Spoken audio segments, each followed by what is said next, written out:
ખબરોમાં આગળ વધીએ તો સત્તાધાર વિવાદ મામલે જૂનાગઢ તેમજ આજુબાજુના વિસ્તારના સાધુ સંતો સત્તાધારના મહંત વિજય બાપુને મળ્યા હતા અને સાધુ સંતો દ્વારા મીડિયાને જણાવવામાં આવ્યું હતું કે અમે લોકો સત્ય બહાર લાવવા માટે મહંત વિજય બાપુને મળ્યા હતા.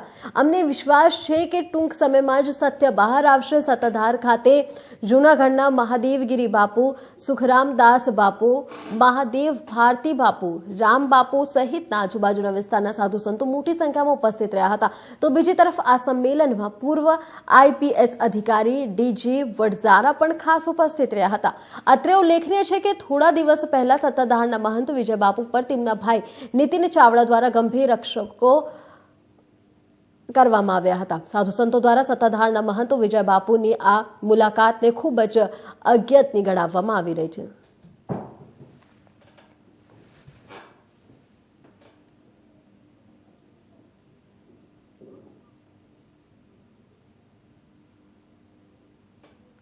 આપને જણાવી દઈએ કે મુલાકાતને ખૂબ જ અત્યંતની ગણાવવામાં આવી રહી છે. સાધુ સંતો સત્તાધારના મહંત વિજય બાપુને મળવા પહોંચ્યા છે અને કયા પ્રકારના સત્યની વાત કરવામાં આવી રહી છે એમાં પણ આપણે લોકો જાણકારી મેળવીશું.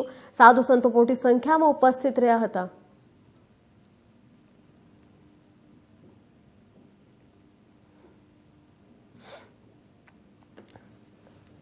મહાદેવ ભારતી બાપુ, રામ બાપુ પણ રહ્યા ઉપસ્થિત.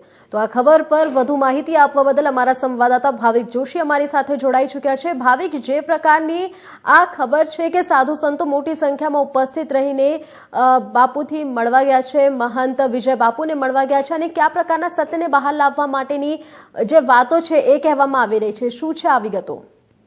ચોક્કસથી જણાવતું, જે રીતે સત્તાધાર ખાતે મોટી સંખ્યામાં સાધુ સંતો ઉપસ્થિત રહ્યા હતા અને જે નીતિનભાઈ ચાવડા વિજય બાપુના ભાઈ છે તેમણે વિજય બાપુ પર જે પ્રકારે આક્ષેપો મૂક્યા છે, ગંભીર આક્ષેપો કર્યા છે, ત્યારે આક્ષેપોમાં સત્ય શું છે તે લઈ આવવા માટે અને તમામ સનાતનીઓ છે તે સત્તાધારની જગ્યા સાથે પોતે સાથે હોય તેવું દર્શાવવા માટે મોટી સંખ્યામાં ત્યાં ઉપસ્થિત રહ્યા હતા.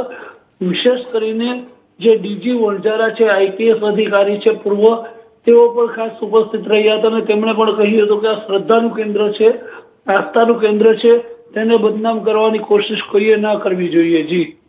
જી ભાવિક, જે પ્રકારની આ છે કે મોટી સંખ્યામાં સાધુ સંતો પહોંચી રહ્યા છે એ વિગત જે છે એનાથી મળતી આવી છે જે જૂનાગઢમાં પર્વત પર ગાદી માટે એક ખસાખસી ચાલી રહી હતી, રસાકસીનો માહોલ હતો, મહંત ગાદી માટે લડી રહ્યા હતા, એ ઘટના એનાથી આધારિત છે?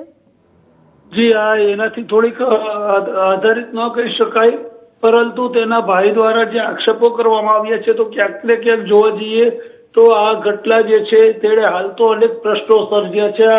આ જે આક્ષેપો લગાવવામાં આવ્યા છે તેને લઈને અને હવે એ જોવું રહેશે કે સત્ય બહાર લાવવા માટે આટલા સાધુ સંતો ભેગા થયા હતા તો શું સત્ય આવશે સામે? જી ભાવિકભાઈ, જેવી રીતે આપ જણાવી રહ્યા હતા કે આક્ષેપો લગાવવામાં આવી રહ્યા છે, તો કયા પ્રકારના આક્ષેપો છે?